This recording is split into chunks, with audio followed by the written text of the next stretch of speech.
ভারতীয় পুলিশ জানিয়েছেন যে তিনি খুন হয়েছেন।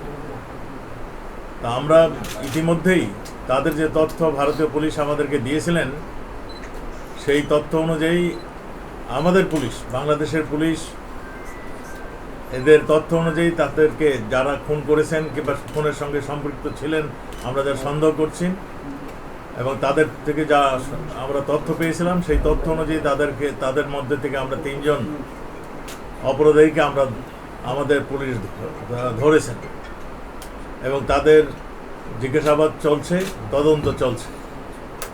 আপনারা জানেন ওই এলাকাটা একটা সন্ত্রাস কবল এলাকা, ওই ঝিনাইদহের এলাকাটা, ওই সীমান্ত এলাকা। আমাদের আনার সাহেব সেখানে মাননীয় সংসদ সদস্য হিসাবে তিনি দায়িত্ব এবারও নির্বাচিত হয়েছিলেন। চিকিৎসার জন্য তিনি যাওয়ার পরে এই ঘটনাটি ঘটে।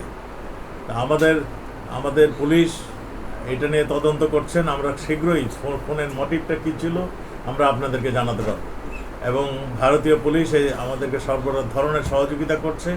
আমাদের কাছে যা ইনফরমেশন, আমরা আরও ইনফরমেশন যখন পাবো তখন আপনাদেরকে আরও তথ্য আমরা জানাতে পারবো।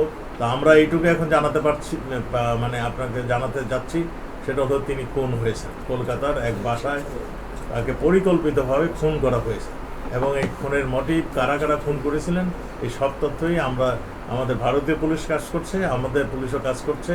যে যেখানে মানে ইন্টারন্যাশনাল ওয়েতে যতখানি প্রয়োজন সবগুলি আমরা ব্যবস্থা নিচ্ছি।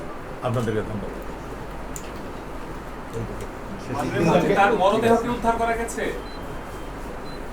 এটা আমাদের কাছে যে সমস্ত তথ্য আছে, তথ্যগুলো আমরা প্রকাশ করছি না।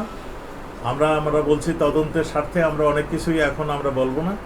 তদন্ত শেষ হয়ে গেলে আপনাদেরকে সব কিছু জানাবো, কেন খুন হয়েছে, কোথায় খুন হয়েছে, কে কে খুন করেছে, কী ধরনের অস্ত্র দিয়ে খুন হয়েছে, সবই আপনাদেরকে জানাবো। মরদেহটা এখনও আমাদের হাতে আসেনি। তো আমরা যতটুকু খবর পাচ্ছি সেই খবর অনুযায়ী আমরা তদন্ত করছি। 2 দেশের পুলিশই তদন্ত করছে।